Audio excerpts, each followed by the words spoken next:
Control. हाँ जी, तो students अस्सलाम वालेकुम। तो स्टूडेंट्स अब हम करने जा रहे हैं अपनी एग्जांपल नंबर 1.10 जो कि हमारी डीसी की लैंग्वेज में लास्ट एग्जांपल बनती है इस चैप्टर की। तो उसमें वो कहता क्या है जी, आपने ज़रा गौर से पढ़ना है। हमने जैसा कि इसके 2 लेक्चर लिए हैं DC machine as a generator और मोटर, इसमें वो सारा कंसेप्ट इस्तेमाल होगा। आपने उस कंसेप्ट को साथ लेके चलना है, अदरवाइज़ आप ये काम नहीं कर सकोगे, ठीक है? तो काफ़ी डिटेल से बयान किया था, इसमें भी आपको काफ़ी हेल्प मिलेगी जो मैं अभी आप करने लगा हूँ एग्जाम्पल, ठीक है? वो कहता क्या है देखें ज़रा। वो कहता है जी, ये हमारी एग्जांपल की स्टेटमेंट है। वो कहता है the linear DC machine shown in figure 1.27 ए, ये आगे दिखाई गई है। मैं उसको ओपन करता हूँ जिसमें बैटरी वोल्टेज लगाए गए हैं, यानी वोल्टेज जो बैटरी लगाई गई है वो 120 वोल्ट की है, जिसे हम वी बी से प्रेजेंट करते हैं। तो मैं यहाँ पे लिख लेता हूँ V B is equal to 120 volt, ठीक है जी। देखिए साथ साथ डाटा मेंशन होता है। आगे वो कहता है जिसमें इंटरनल रेजिस्टेंस जो हमारे पास ये वाला आर लगा होता है, ये वाला आर वो कितना है जी, 0.3 ओहम का लगा हुआ है। तो हमारी इंटरनल रेजिस्टेंस भी आ गई, R is equal to 0.3 ohm. तो ऐसे साथ साथ डाटा लिखते जाते हैं। वो कहता है आगे मैग्नेटिक फ्लक्स डेंसिटी जो है, यानी कि जो रॉड पे हमारी डेंसिटी लगती है यहाँ पे, वो कितनी लग रही है, 0.1 टेस्ला। तो बी हमारे पास 0.1 टेस्ला। अब जी पहले ए यूज़ है। वो कहते हैं what is the machine maximum starting current, यानी कि जब हम अभी मतलब कि स्विच को क्लोज करेंगे उस वक्त मैक्सिमम जो स्टार्टिंग करंट होगी वो कितनी होगी, और स्टेडी स्टेट वेलोसिटी कितनी होगी नो लोड पे, यानी जब कोई लोड नहीं लगा होगा। तो चले आए यार ए जो उसको पहले सॉल्व करते हैं, फिर बी की बात करते हैं। पहले आपको शेप भी दिखाते हैं। ये देखो, ये हमारे पास शेप है। वो जो कहना चाह रहा है, वो कहना चाह रहा है ये देखें डायरेक्ट जब ये क्लोज हुआ, ये जैसे जैसे मैंने देखी इन्फॉर्मेशन लिखी है वही वो बता रहा है। ये आ रहा है हमारा, ये रॉड के क्रॉस उसने उसकी लेंथ भी दी हुई है, लेंथ भी लिख लेते हैं। ये देखें रॉड की लेंथ साथ में मेंशन होती है 10 मीटर। तो यहाँ पे लिख लेते हैं L is equal to 10 metre, ठीक है। अब देखिए हमने निकालना क्या है जी, उसने हमें बोला है एक तो मुझे बताओ कि स्टार्टिंग में करंट कितनी होगी। मैंने आपको बताया था स्टूडेंट्स से, जब अभी हम ये स्विच क्लोज करते हैं तो जब करंट का पहला राउंड लगता है, मतलब पहला चक्कर लगता है इसमें, तो हमारा रॉड एकदम से मतलब कि स्पीड नहीं पकड़ लेता, ये पहले रेस्ट पोजीशन पे पड़ा होता है। और जब हमारा रॉड जो है रेस्ट पोजीशन पे, उसमें कोई वोल्टेज इंड्यूस नहीं होते, लिहाजा इंड्यूस्ड वोल्टेज जीरो होंगे। तो इसकी इक्वेशन आप जानते हैं क्या बनती है, V B minus E induced over R, यानी करंट की यही इक्वेशन होती है। जिस वोल्टेज सोर्स में से निकला वो वाले वोल्टेज माइनस जिसमें एंटर कर रहा है बटे में रेजिस्टेंस। आप चाहो तो किसी और तरीके से भी कर सकते हो। फॉर एग्जांपल अब देखें मैं यहाँ पे आई की इक्वेशन लिखने लगा हूँ। I is equal to V B, यानी ये बैटरी जहाँ जिसमें से करंट निकली, जिस नोड में से करंट निकली, जिस नोड में एंटर हुई, वो वाले वोल्टेज नेगेटिव में आएंगे ई इंड्यूस्ड, और बटे में आएगी रेजिस्टेंस जितनी उसे रास्ते में बर्दाश्त हुई। ये आप केसीएल में करते रहे हो स्टूडेंट्स, जो आप नोड एनालिसिस करते थे ना, ये वही चीज़ है। वो एक और अलहदा बात है कि आपने उसको इतना हाई लेवल पे जाके नहीं समझा जैसे मैंने समझा एक लेवल पे। तो देखिए ई इंड्यूस्ड है, हमने जैसा कि बात किया रॉड जब होगा यानी उसकी कोई वेलोसिटी नहीं होगी, तो उस वक्त रॉड हमारे पास उसके अंदर कोई वोल्टेज इंड्यूस नहीं होंगे, लिहाजा वो ज़ीरो, मतलब कि उसके अंदर 0 वोल्ट होंगे, ई इंड्यूस 0 वोल्ट के इक्वल होंगे। ये ए जूस सॉल्व हो रही है तो यहाँ पे मेंशन कर देते हैं ए जूस। अब देखिए करंट हमने कैलकुलेट करनी है, ई इंड्यूस तो 0 हो गया, V B over R formula आ गया, ठीक है। तो वी बी और आर देखा जाए तो वी बी हमारे पास कितने हैं 120, और रेजिस्टेंस कितनी है 0.3। इन दोनों को अगर सॉल्व किया जाए 0.3 ये होता है वैसे 4 बार, मतलब 400 एम्पेयर आ जाएगी, क्योंकि ये 0 एक बढ़ा देगा ऊपर, 400 एम्पेयर आ जाएगी। आपने कैलकुलेटर पे करना आपको क्या। दूसरे नंबर पे उसने मुझसे पूछा था कि स्टेडी स्टेट इसमें वेलोसिटी कितनी होगी, ठीक है। तो स्टेडी स्टेट वेलोसिटी का फार्मूला मैं आपको याद करवाता हूँ स्टूडेंट्स। आपने एक फार्मूला पढ़ा हुआ है इंड्यूस्ड का, V cross B dot L, ये पढ़ा हुआ है ना। इसको जब हम ओपन करते हैं साइन थीटा कॉस थीटा सारा स्नेलियो बनने के बाद आपको पता लास्ट में हमें क्या मिलता है, वी बी एल। तो वी हमारे पास, हम यहाँ पे वी को पता किससे प्रेजेंट करते हैं, वी एस एस से, यानी कि स्टेडी स्टेट वेलोसिटी। तो ई इंड्यूस्ड जैसा कि हमने बताया यहाँ पे हमारे इंड्यूस्ड वोल्टेज अभी मतलब कि इंड्यूस नहीं हुए होते, तो ये डायरेक्ट ही वी बी के इक्वल होते हैं इस स्नेलियो में। तो लिहाजा इसका फार्मूला बनता है E induced is equal to V B which is equal to V S S B L. अब ये वी बी एल ही लिखा जा रहा है लेकिन एस एस इस वजह से क्योंकि ये स्टेडी स्टेट वेलोसिटी से मेंशन करते हैं। अब मैं निकालना चाहता हूँ, उसने बोला था स्टेडी स्टेट वेलोसिटी आपने निकाल के देनी है। तो वी एस एस अगर मैं निकालना चाहता हूँ फार्मूला आ जाएगा V B over B L. सारी वैल्यूज़ आपको गिवन है, पुट करो। वी बी कितनी है 120, बी आपके पास कितना दिया गया 0.1, और आपके पास एल कितनी दी गई है 10 मीटर। तो ये तो 1 बटे में बन रहा है ऊपर 120 मीटर पर सेकंड। अब ये वेलोसिटी या वेलोसिटी का यूनिट होता है मीटर पर सेकंड, इतना याद रखिएगा। अब ये हो गया ए जूस साल, बी जूस पढ़ते हैं क्या कहता है, मैं आपको पढ़ाता हूँ। लें जी, ये आ गई हमारी बी जूस। बी जूस में वो कहता है सपोज करो कि 30 न्यूटन फोर्स लग रही है राइट साइड पे, पॉइंटिंग टू द राइट, यानी कि बार राइट देखो मेरा ये सज्जा हाथ है, सज्जा हाथ, ठीक है, ये मेरा सज्जा हाथ है, वो राइट साइड पे लगा रहा है फोर्स, तो ये जनरेटर के तौर पे वर्क करेगा। अभी आपको मैं समझाता हूँ। देखो स्टूडेंट्स, अगर मैं अपने इस राड को राइट साइड पे धकेलता हूँ तो इसका मतलब राड की स्पीड बढ़ रही है, मैं उसको धकेल रहा हूँ, राड की स्पीड बढ़ा रहा हूँ, तो ये एज अ जनरेटर वर्क करेगा। ये मुझे वैसे ही पता चल जाना चाहिए। आगे वो कहता है यानी ये फोर्स क्या दी गई है मुझे, फोर्स ऐप, यानी ये उसे क्या किया जा रहा है, सपोर्ट किया जा रहा है, एफ ऐप मुझे दिया गया है। तो इसको कितना लिखूंगा जी, आपको पता हमने पढ़ा था कि एफ ऐप डायरेक्ट ही बराबर होती है इंड्यूस्ड फोर्स के, और ये कितनी आई है 30 न्यूटन इसने दी हुई है, इतनी है अगर फोर्स। तो क्या निकालो जी, वो कहता है what would the steady state speed, यानी एक तो स्टेडी स्टेट वेलोसिटी हमने निकालनी है, वीएसएस हमने निकालना है। यार एक तो पेंसिल का ये बहुत काम ख़राब है कि ये बीच में रुक रही है, और मुझे जो दुकानदार था उसने बोला था सर कि ये एक कह लें ऑफिस का पेन है तो ये रुकेगा नहीं, लेकिन ये बहुत बुरी बात है कि झूठ बोला उसने। आगे वो कहता है जी how much power would be the bar B producing, यानी ये पावर प्रोड्यूस करेगा या कंज्यूम करेगा। तो ये हमने जैसा कि हमने हिसाब लगाया, ये जनरेटर के तौर पे वर्क कर रहा है क्योंकि इसकी स्पीड बढ़ती जा रही है।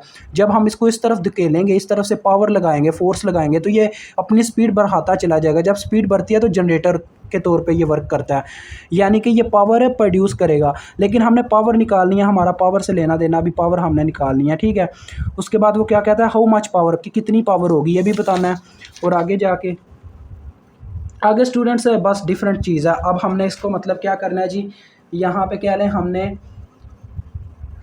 फार्मूलाज लगा के पावर निकालनी है, और इसके अंदर कितने वोल्टेज इंड्यूस्ड हो रहे हैं ये भी बताना है। देखिए सबसे पहली बात स्टूडेंट्स, देखो मुझे अगर वीएसएस निकालने हैं ना, तो अभी अभी आपने वीएसएस का फार्मूला पढ़ा है, क्या था जी, वीबी ओवर बीएल, यही था ना।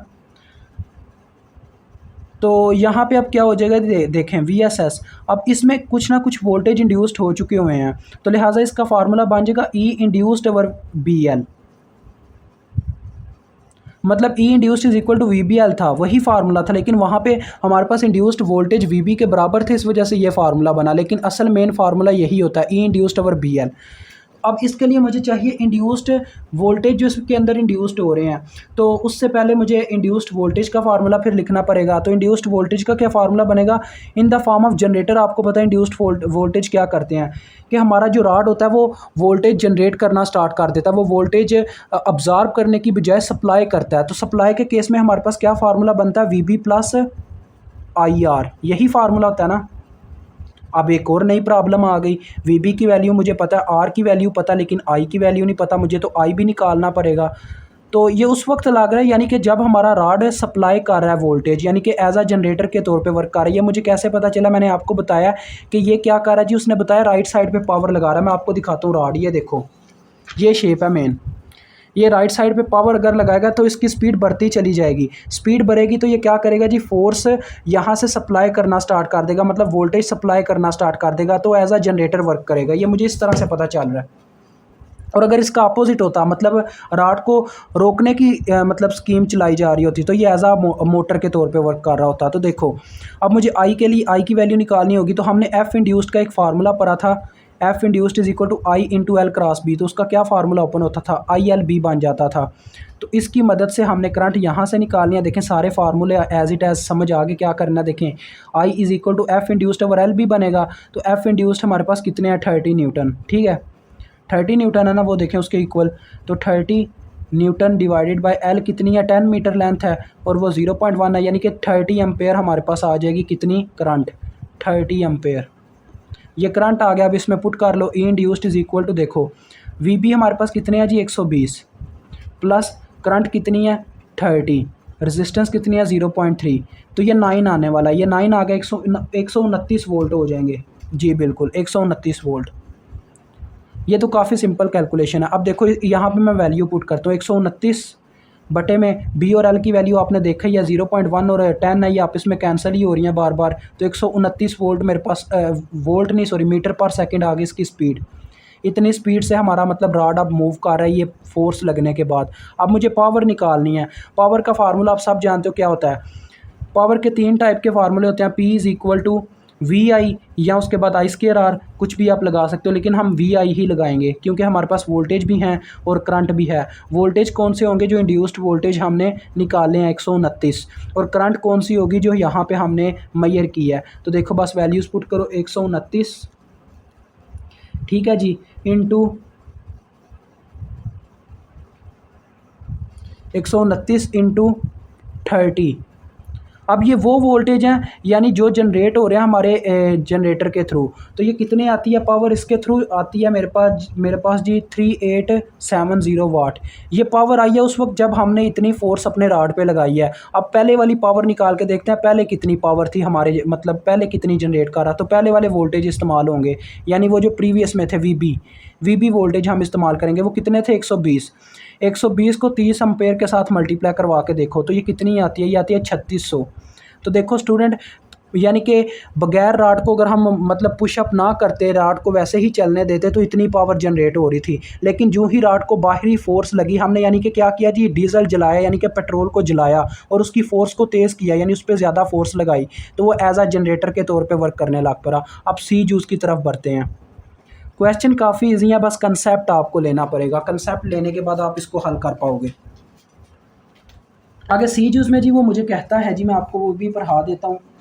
ये आ गई जी हमारी बुक। तो ये हमारी सी जूस है, वो कहता है now suppose a 30 newton force pointing to the left. अब क्या कह रहा है, लेफ़्ट साइड पे हमारी 30 न्यूटन फोर्स हम लगाना चाह रहे हैं। हाँ यही है, यानी कि अब हम क्या कर रहे हैं जी, इस साइड पे 30 न्यूटन लगाने लगे हैं। तो उसने शेप में वैसे भी मेंशन किया हुआ है कि अब लोड, अब किसी भी चीज़ पे आप लोड डालो तो क्या होता है स्टूडेंट, उसकी स्पीड आहिस्ता होने लग पड़ती है, मतलब उसके अंदर से पावर ख़त्म होना स्टार्ट हो जाती है। तो ये एज अ मोटर अब वर्क करेगा, क्योंकि मोटर ही पानी, हम जब पानी अपने मतलब के वाटर टैंक में चढ़ाते हैं ना, यानी कि मोटर का इस्तेमाल करके हम अपनी टैंकियों तक पानी पहुंचाते हैं, वो भी हम एक लोड ही डालते हैं अपनी मोटर पे। तो वो मोटर के तौर पे, यानी यहाँ इसमें हमारा डीसी मशीन मोटर के तौर पे वर्क कर रहा है, ये हमें वैसे ही पता चल गया। इसमें भी उसने नीचे जाके पूछा is a machine a motor और generator what would be the, इसमें हमने एक तो स्पीड कैलकुलेट करनी है, बस स्पीड कैलकुलेट करनी है वीएसएस, और कोई काम नहीं है इसमें, वीएसएस कैलकुलेट करने हैं। और इसमें जो हमारी फोर्स है एफ, इसमें एफ ऐप नहीं लिखेंगे, एफ लोड लिखेंगे इस दफ़ा। समझ आ रही है मेरी बात की, जो कि बराबर है जी एफ इंड्यूस्ड के, वो कितनी है 30 न्यूटन। यार एक तो ये पेंसिल जो, अब देखो 30 न्यूटन आ गई, ठीक है। अब देखो मैंने निकालनी है वीएसएस का आपने फार्मूला जाना था, ई इंड्यूस्ड और बी एल था। तो ई इंड्यूस्ड के लिए आप सब जानते हो कौन सा फार्मूला होता है, V B minus I R. अब हमारा ये मोटर के तौर पे वर्क कर रहा है, तो मोटर के तौर पे ये अपने अंदर मतलब कि इसे वोल्टेज चाहिए होंगे, तो आपको पता है उसके लिए कौन सा फार्मूला हम इस्तेमाल करते हैं, V B minus I R वाला।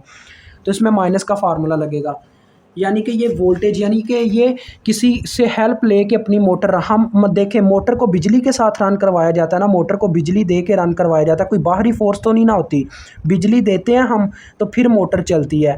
लेकिन वो क्या था जी, डीजल, हम मतलब कि एक बैरूनी चीज़ से हेल्प ले रहे थे, उसे जनरेटर बना रहे थे, तो लिहाजा इस वजह से इसका ये फार्मूला बनता है। तो वी बी, इसमें अब फिर से हमें करंट मैयर करना पड़ेगा। करंट हम 30 न्यूटन पे ऑलरेडी मैयर करके आए हैं, कितना आया था 30 एम्पेयर। यही काम आपने इसमें दोबारा करना है, लेकिन मुझे करने की ज़रूरत नहीं है क्योंकि एक दफ़ा किया तो फिर करूँगा, टाइम ज़्यादा लगेगा। 120 माइनस आई की वैल्यू 30 और रेजिस्टेंस की वैल्यू कितनी है 0.3। अब देखो ये कितने वोल्टेज दे रहा है, ये इंड्यूस्ड कर रहा है वोल्टेज कितने 111 शायद कर रहा है, 111 ही है ना, हाँ 111 वोल्ट। तो देखो यहाँ पे वोल्टेज में कमी आ गई है। अब वीएसएस जब मैं निकालूंगा तो आपके सामने ई इंड्यूस्ड ऊपर आ जाएंगे 111 वोल्ट और बटे में आ जाएगा बी और एल, जो कि आपस में ही कट जाते हैं जैसे वैल्यूज़ दी गई हैं। तो 111 मीटर पर सेकंड के लिहाज से हमारी मोटर रन कर रही होगी। तो ये हमारा जी सी जूस था, और डी तो करनी नहीं है, वो सारी मैट लैब पे करने वाली है। और लास्ट में ई जूस बचती है जो अभी हम यहीं पे करेंगे, छोटा सा स्टेप है बस, तो आपका ये क्वेश्चन सॉल्व हो जाएगा। लंबा है लेकिन आपने समझा तो आपके काफ़ी काम आएगा। ये देखो ईज में वो कहता है एज्यूम करो कि आपका बार अनलोडेड है, मतलब कोई लोड नहीं लगाया गया, ना उसको कोई बैरूनी फोर्स दी जा रही है, मतलब ना उससे जनरेटर के तौर पे वर्क करवाया जा रहा है, ना उससे मोटर के तौर पे वर्क करवाया जा रहा है। यानी कि वो क्या करता है जी, सडनली रन्स, यानी कि अभी उसके साथ बैटरी अटैच हुई है तो वो रन करना स्टार्ट हो गया। Where the magnetic field is weakened, और उसकी मैग्नेटिक फील्ड वीक हो चुकी है, यानी कि बी की वैल्यू है 0.08। आपने how fast will bar go on, यानी हमने उसकी वेलोसिटी कैलकुलेट करनी है। तो देखो मेन क्या वो कहना चाह रहा है, वो कह रहा है कि इसमें बी की वैल्यू आपके पास है 0.08 Tesla. You can calculate we S S, steady state velocity मुझे कैलकुलेट करके देनी है आपने, ये वो कहना चाह रहा है। तो सिंपल सी बात है यार, कोई इतनी झिझकने वाली बात नहीं है, काफ़ी सिंपल है। पहले वाला ही फार्मूला लगाओगे जो आपने पहले लगाया था, यानी कि जब देखो उसने बोला जब मतलब अभी स्विच ऑन किया गया तो उस वक्त मैंने क्या बोला था कि हमारा रॉड होता है रेस्ट पोजीशन में, उस वक्त हमारे इंड्यूस्ड वोल्टेज डायरेक्ट वीबी के इक्वल हो चुके होते हैं। मतलब ये हम फार्मूला हमने लगाया था स्टार्ट में, जो था वी एस एस और साथ में बी एल भी था जी, ये फार्मूला था, यही था ना। तो यही हमने यहाँ पे भी अप्लाई करना, बस बी की वैल्यू चेंज हो गई है। तो देखो फार्मूला आ जाएगा V S S is equal to V B over B L. बस वैल्यूज़ पुट करो और अपना आंसर पाओ और इस क्वेश्चन से जान छुड़वाओ। V S S is equal to V B की कितनी वैल्यू दी गई है जी, वी बी की वैल्यू हमारे पास दी गई थी 120, स्टार्ट वाली ही पुट करनी है, लेकिन बी की वैल्यू चेंज कर लेनी है 0.08 और लेंथ थी 10 मीटर। तो इसको कैलकुलेट कर लो, ये बटे में बचेगा 0.8, 8 के पहाड़े से 120 कटता नहीं। तो देखते हैं कैलकुलेटर इसका क्या आंसर निकालता है। तो बुक पे तो 150 मीटर पर सेकंड इसका आंसर है। मैं टाइम वेस्ट नहीं करना चाहता, इस वजह से बुक से ही ये करवा रहा हूँ। तो वैसे आप चेक कर लीजिएगा कैलकुलेटर पे। तो इस तरह से आपका ये क्वेश्चन हल हो चुका है। डी जूस मैंने इसलिए नहीं करवाई, वो मैट लैब पे करने वाला है, उसने बोला बस आपने इसे ना कि कंप्यूटराइज इसको परफॉर्म करना है, ये जो आपने काम यहाँ पे ओवरऑल हल करके किया। ठीक है, तो भी आपसे इजाज़त चाहूँगा। अल्लाह हाफिज़, अस्सलाम वालेकुम।